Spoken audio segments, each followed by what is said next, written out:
Di dalam kitab Kesultanan Banten ini dia mencatat bahwa Syarif Hidayatullah keturunan Ba'alwi, bahwa Imam Bonjol itu Ba'alwi. Dalam kitab itu tahun 1945 itu sudah ada klaim Imam Bonjol itu Ba'alwi. Tahun 1945. Jadi yang si bocil-bocil Ba'alwi itu yang sekarang ngomong Imam Bonjol itu Ba'alwi itu bukan baru. Memang narasi dari tahun 1945 pejuang-pejuang itu dibalwikan. Itu ada dalam kitab Kesultanan Banten yang dikarang oleh mereka. Mereka bukan siapa-siapa, Kesultanan Banten.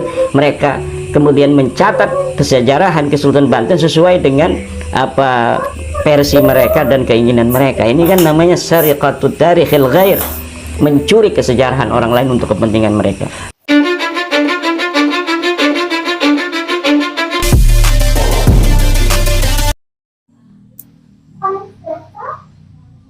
Ternyata sudah lama ya pembelokan sejarah. Pribumi Nusantara berubah namanya menjadi Kabib. Seperti contoh tuanku Imam Bonjol menjadi Kabib Marga bin Syahab. Pangeran Diponegoro menjadi Ba'abud dan lain sebagainya. Banyak. Dari apa yang disampaikan oleh Kiai Haji Maduddin Usman Al-Bantani merujuk dari buku kitab Kesultanan Banten ya. Semenjak 1945 mereka sudah mulai membelokkan sejarah. Makanya bukan hal yang aneh ketika para kabib bocil ini dengan nada yang cetar, nada yang meyakinkan mengatakan bahwa yang memerdekakan Indonesia para kabib, yang menyebarkan Islam di tanah Nusantara kabib, merah putih yang bikin kabib, Pangeran Diponegoro kabib, tuanku Imam Bonjol kabib. Ini karena ada bukunya dan yang bikin bukunya mereka. Berarti apa? Mereka sangat rapih, tersistem, terstruktur. Ini loh, saudara-saudaraku, mereka luar biasa. Terstruktur, tersistem, dan masif. Makanya ini bukan kaleng-kaleng, ini persoalan serius yang harus kita sikapi dengan serius. Kalau hanya sekedar ndawir, mungkin dampaknya secara finansial. Akan tetapi kalau sudah mengarah ke pendistorsian sejarah, yang di situ tuh menyangkut sejarah bangsa dan bernegara kita, tentu ini sangat berbahaya untuk masa depan bangsa dan bernegara kita, dan sangat berbahaya untuk generasi muda kita yang akan datang.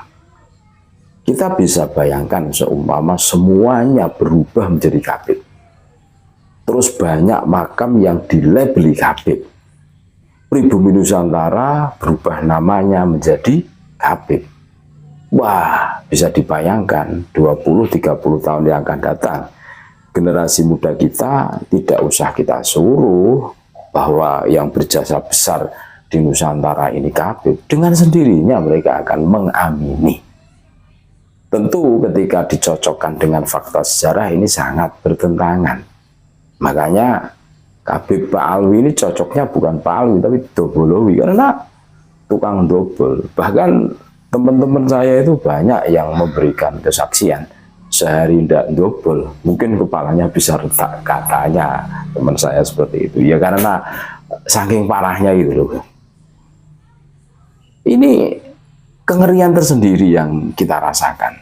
Jadi apa yang disampaikan oleh Kiai Haji Maduddin Usman Al-Bantani tentang pembelokan sejarah Kesultanan Banten di kitab Kesultanan Banten yang berkerangka angka tahun 1945, itu sudah ada. Mereka sudah berani utak-atik, berarti mereka sudah memulai aksinya semenjak Indonesia baru saja merdeka. Dan hari ini kita merdeka 80 tahun. Dan alhamdulillah dengan adanya polemik nasab ini menyadarkan kita semua. Banyak saudara-saudara kita yang tercerahkan, tersadarkan. Nah ini PR kita semua.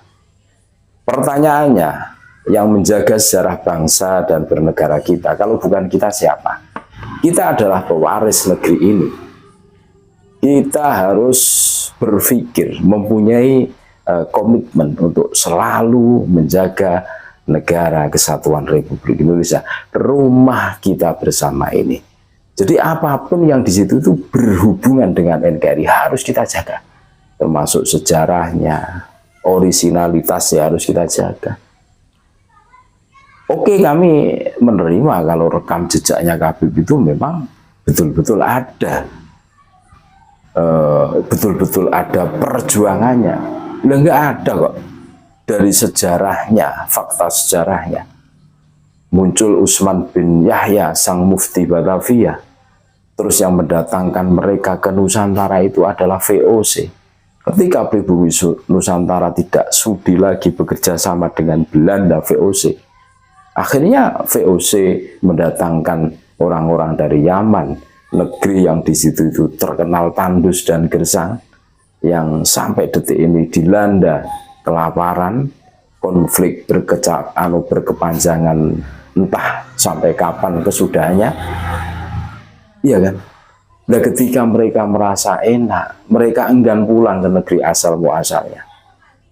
Akan tetapi karena mungkin punya ambisi, jelas punya ambisi untuk menguasai Nusantara, akhirnya mereka bikinlah utak-utik sejarah, berani mendistorsi sejarah Nusantara, diarahkan menuju Habib semua. Bahkan makam-makam diarahkan menuju mereka. Sebenarnya pola-pola seperti ini bukan hal yang baru terus mengagetkan. Coba kita tengok para Habib ini, setiap ceramah di mimbar-mimbar ceramahnya, itu kan selalu mengunggulkan golongan mereka saja, tanpa mau mengunggulkan golongan yang lain. Ini sebuah bukti otak mereka, kelakuan mereka itu seperti itu.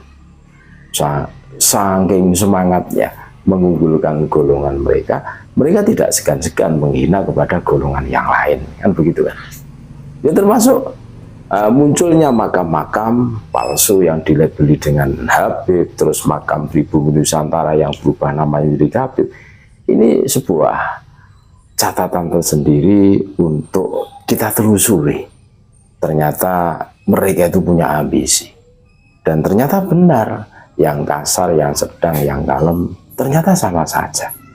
Mereka satu frekuensi, mereka satu wadah yang tergabung dalam organisasi Maktab Gaimi Robitoh Alawiyah. Entah apa yang ada di dalamnya, karena mereka mengatakan bahwa ini adalah organisasi pencatat nasab cucu-cucu Nabi, sehingga yang di luar mereka tidak bisa masuk. Wah, ini sebuah skenario yang luar biasa menurut kami. Dan bagi yang berpikiran kritis, tentu bisa menjangkaunya. Jadi itulah apa yang disampaikan oleh Kiai Haji Maduddin Utsman Al-Bantani sejak 1945, ya, mereka sudah mulai melancarkan aksi-aksinya, membelokkan sejarah bangsa dan bernegara kita, diarahkan menuju mereka. Ini bukan hal yang mengagetkan tentu. Terima kasih, mudah-mudahan bermanfaat. Tetap NKRI harga mati, Nusantara milik kita.